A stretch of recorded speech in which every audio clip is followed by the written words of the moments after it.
Olá, pessoal. Aqui, Ribamar Lima, professor de língua portuguesa. Trouxe para vocês 4 questões orgásmicas, como havia anunciado. Bom, prova da UES. Prova da UES. Primeira pergunta que o aluno faz: é uma prova difícil? Não, não é uma prova difícil.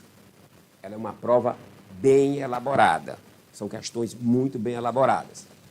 Vocês sabem que na prova da UES, que é uma prova de língua portuguesa, lembre-se disso, ela aborda a interpretação textual e aborda a gramática, certo? E agora tem colocado questões envolvendo literatura. Não se esqueça disso. Bom, eu trouxe 4 questões para vocês, nós analisarmos, e lembrando sempre a vocês, detalhe, a prova é muito bem elaborada. Então, nunca marque o impulso. Você vai ter que ir várias vezes ao texto ou aos textos. Lembre-se disso. Você vai ver que lá nos textos as linhas são numeradas. O outro detalhe, não seja um aluno pipoqueiro. O que é o aluno pipoqueiro? É aquele aluno que fica, aquele candidato, na verdade, que fica lendo os textos aos poucos, de pedaços, perfeito?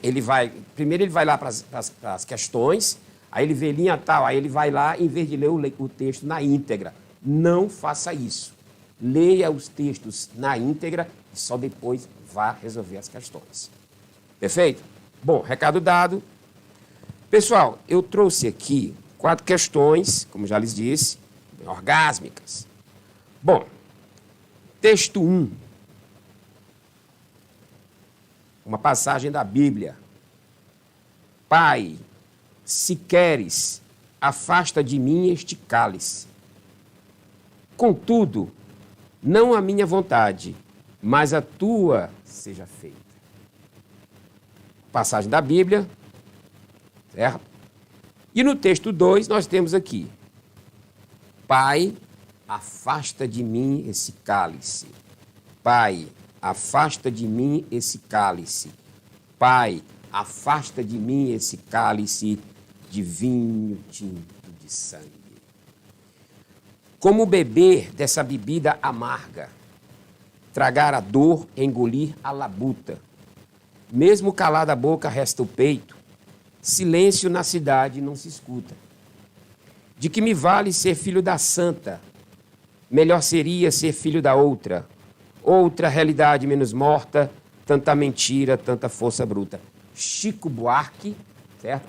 Esta música, pessoal, isso aqui é um trecho da música famosa, Cálice. Ela foi composta pelo Chico Buarque, de Holanda, e pelo Gilberto Gil. Recentemente, Gilberto Gil foi eleito imortal, Academia Brasileira de Letras. O que acontece? Essa música foi composta em 1973, lá no auge daquele regime de exceção, ditadura militar. Só que ela foi composta em 1973, mas só foi liberada pela censura. Lembre-se, naquela época havia censura. Só foi liberada em 1978, 5 anos depois. Perfeito?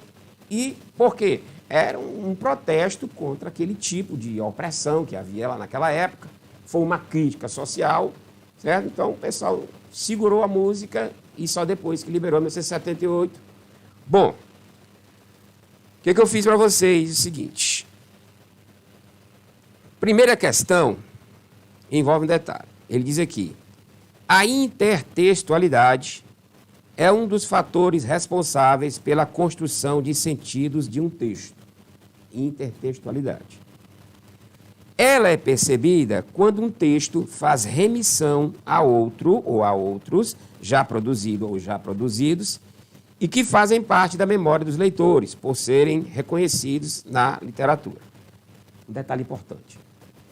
A intertextualidade, ela não ocorre só na literatura. Ela ocorre na literatura, mas pode ocorrer em outras artes, certo? Em outras situações.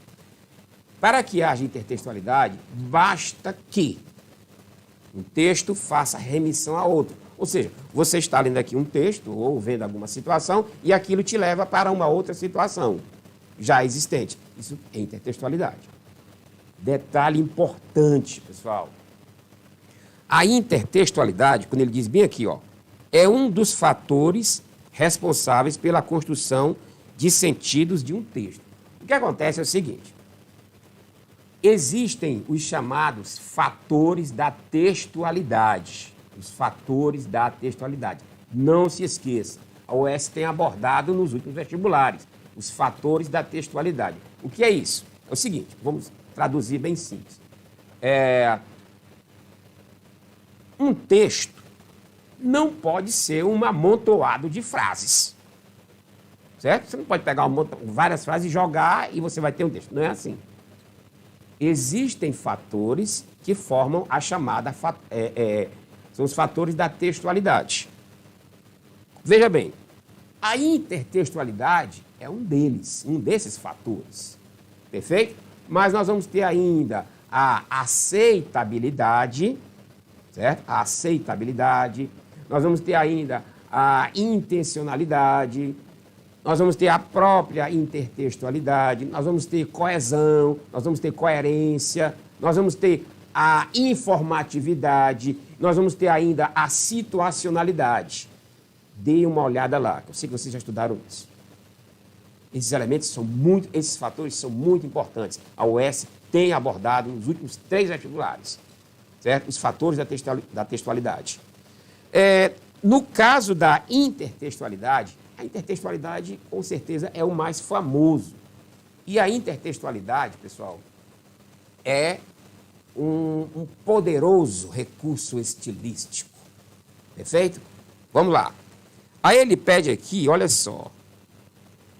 Considerando o que se afirma acima a respeito da intertextualidade e comparando-se a primeira estrofe do texto 2 com o texto 1, pode-se afirmar corretamente que, olha só, veja bem, nas 4 opções ele traz a questão da intertextualidade. Perfeito? Vamos ver aqui a opção A.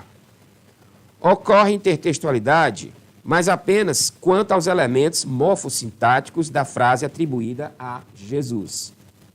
B. Ocorre intertextualidade porque a estrofe contém, na forma e no conteúdo, parte da passagem evangélica. C.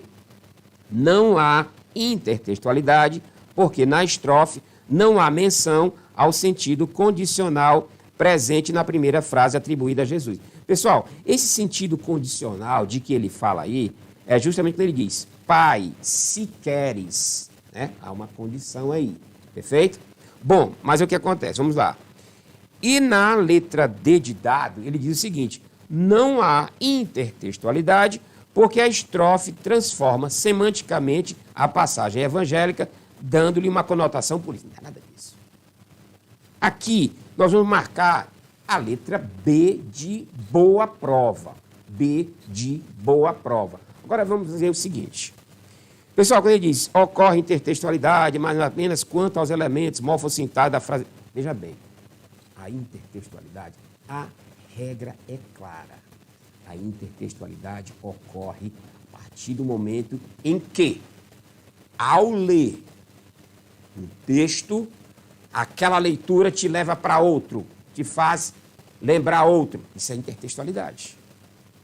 Não precisa desses elementos todos que ele citou. Não precisa. Então, nós temos aqui intertextualidade, certo? A estrofe contém na forma e no conteúdo parte da passagem evangélica. Pessoal, um detalhe importante. A intertextualidade é um poderoso recurso estilístico muito utilizado hoje. Certo? Muito utilizado hoje, principalmente na publicidade. Vejam lá, quando você for estudar esse assunto, intertextualidade é um assunto quente, é um assunto muito quente. Você vai encontrar lá que ela é muito utilizada na publicidade. Perfeito? Portanto, aqui na questão 1, nós vamos ter B de boa prova. Pessoal, se houver alguma dúvida, se você quiser algum esclarecimento, siga-me nas minhas redes sociais, certo? Vocês vão encontrar lá eu tenho, siga-me lá no Ribamar Lima, lá no Facebook, eu tenho também, pode no Instagram e também no Twitter, certo? Siga-me lá. Bom, a questão 2 traz o seguinte: a relação sintático-semântica estabelecida na passagem, mesmo calada a boca, resta o peito, no texto 2 é de... Pessoal, olha, detalhe. Estas questões foram elaboradas a partir dos últimos 3 vestibulares da UES, certo? Eu peguei os últimos 3 vestibulares da UES, tirei as questões e apenas adaptei-as, perfeito? Apenas as adaptei. Um detalhe importante, do jeito que estava lá, eu peguei o estilo da questão, certo? Bom, o que ele quer aqui, pessoal? Olha só, a relação sintático-semântica. Olha só, na realidade, ele quer saber o que essa passagem, mesmo calada a boca, resta o peito, estabelece, certo? Qual o sentido semântico? Aliás, qual o seu sentido? Qual a sua semântica? Ribamar, como assim relação sintático-semântica? Faz o seguinte.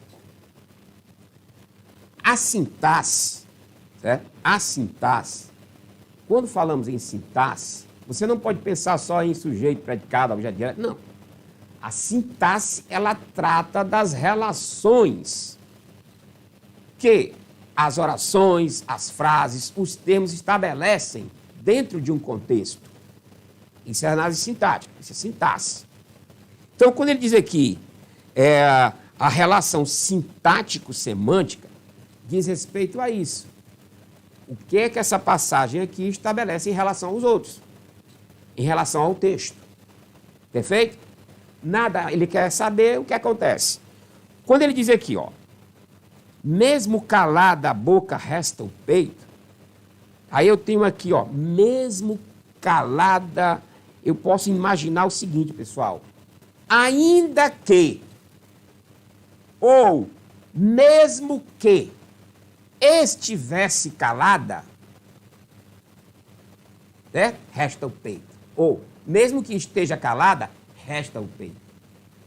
Quando eu digo, pessoal, mesmo que, ainda que, ele tem mais, ele poderia colocar, embora a boca esteja calada, resta o peito, ele poderia o quê? Nós vamos ter uma concessão.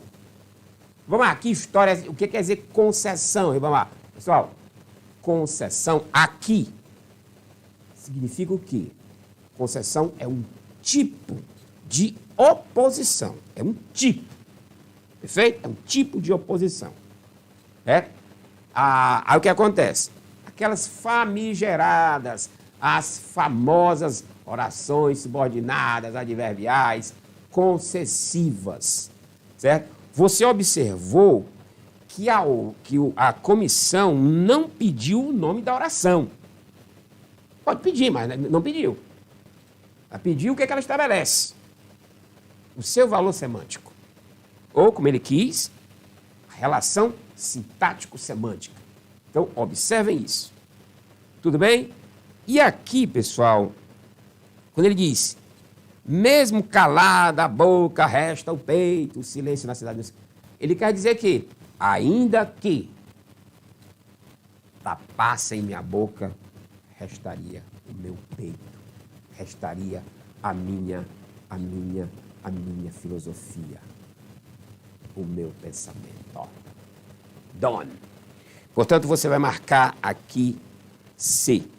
Pessoal, outro assunto interessante, como eu já lhes disse, essas 4 questões foram retiradas, lembrem-se disso, dos últimos 3 vestibulares da UES. Perfeito? Então, eles têm abordado isso aí, a questão das orações. Essa questão aqui, por exemplo, essa questão 2, ela envolve gramática e envolve a semântica. Perfeito? Aí, às vezes a pessoa não percebe, mas ela envolve gramática e envolve semântica. Tudo bem? Aí você vai lá, dê uma olhada lá naquela parte das orações subordinadas adverbiais, principalmente as adverbiais, certo? Causal, tá, aquela negócio todo. Perfeito? Dê uma olhada lá. Aqui nós colocamos, ó, causa, as orações causais, conclusiva, as coordenadas conclusivas, certo? Aqui no caso é uma subordinada concessiva. E lembre-se, concessão é um tipo de oposição. Um detalhe, são as mais a concessão tem sido muito abordada ultimamente. E as alternâncias são as famigeradas coordenadas alternativas. Pessoal, mais uma vez, sim, aqui nós vamos ter opção C. Vamos à questão 3. Eu fiz 4 questões aqui. Pessoal, um detalhe. Olha, a prova da UES, como já lhes disse agora há pouco, aliás, em qualquer prova, nunca marque por impulso.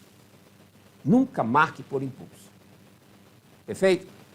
Analise a questão e leia todo o enunciado e todas as opções na íntegra.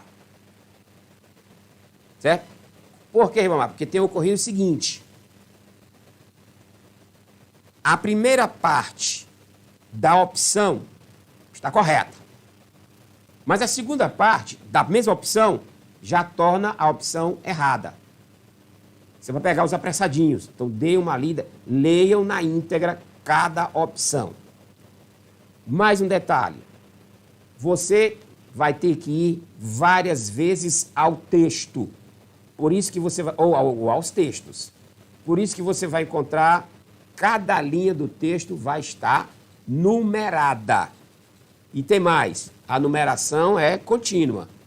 Se o texto 1 terminar na linha 50, o texto 2 vai começar na linha 51. Perfeito?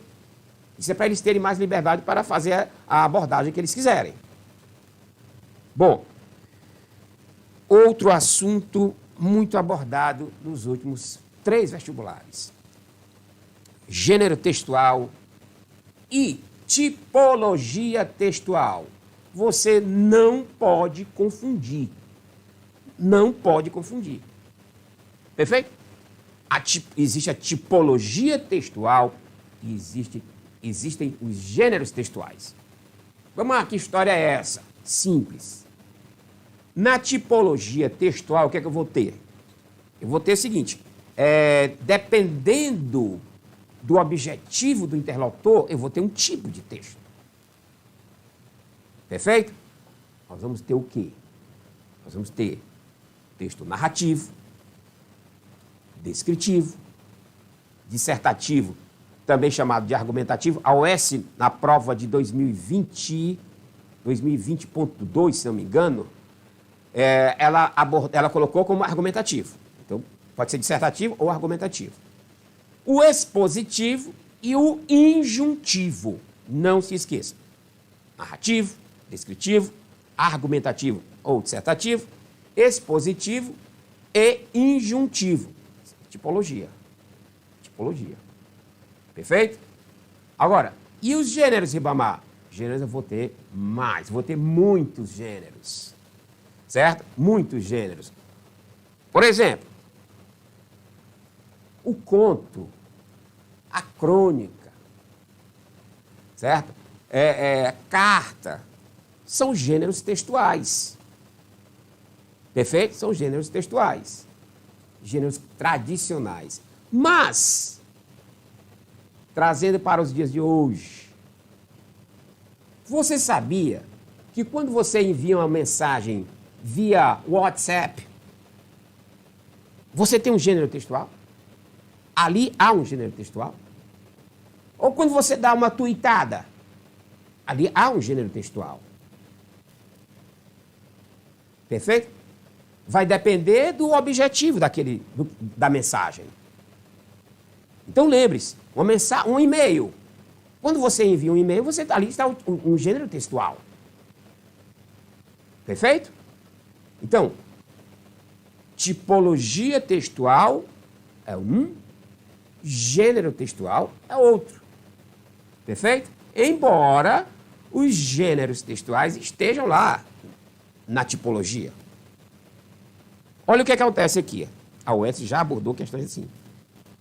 Olha o que ele quer aqui, pessoal. Na terceira, ele pede o gênero textual. Quanto ao gênero textual, o texto 2 é classificado como? Olha, aqui nós temos gêneros conhecidos, nós temos a entrevista, nós temos o relato, nós temos a notícia, e no nosso caso vamos ter o quê? Poema. Um poema. Olha só. Porque expressa sentimento, emoção ou pensamento, normalmente em forma de versos e de estrofes.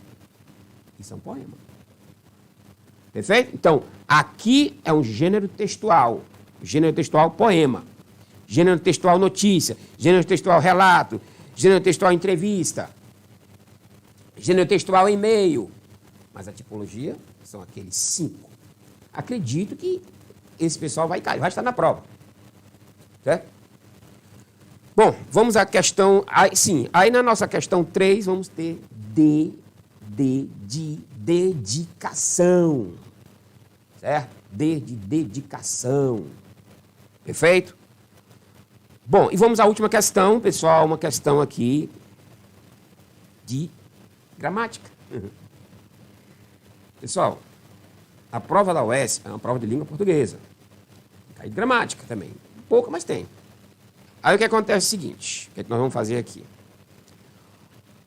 Lembrando-lhes mais uma vez que essas questões foram elaboradas a partir das provas, das últimas 3 provas da UES.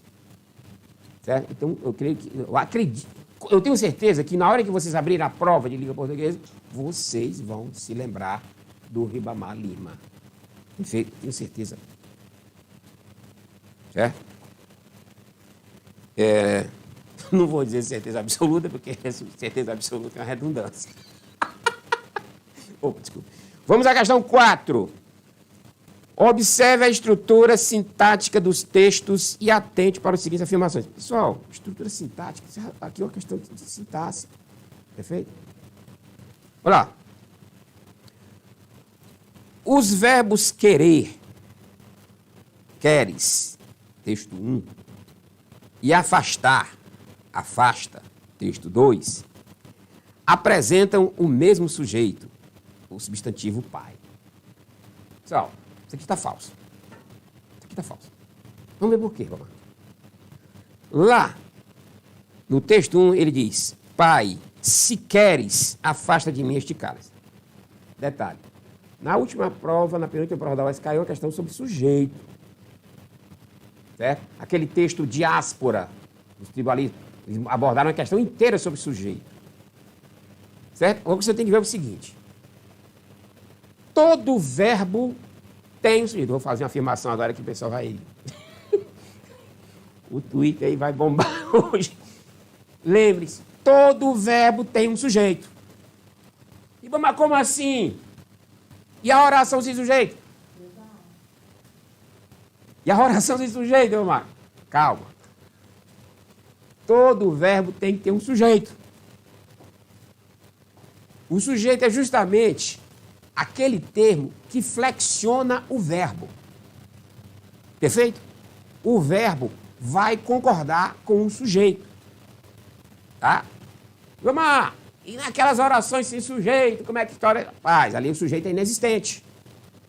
E o verbo é chamado de impessoal, o sujeito é inexistente. Bom, nós vamos deixar a polêmica para depois. Lembre-se, em aulão de véspera, não se polemiza, flexibiliza-se. Bom, vamos lá. Pessoal, pai, se queres. Pessoal, aqui o sujeito é tu. Tu. Pai, se tu queres. Certo? Lembre-se, cada verbo que você encontrar, verbo ou locução verbal, você vai ter que arranjar um sujeito para ele. Tá? Então, o sujeito aqui de queres, tu. E vamos aí, esse pai é um vocativo. Esse pai é um vocativo. É um chamamento. Sempre que você chamar alguém, lembre-se, é um vocativo.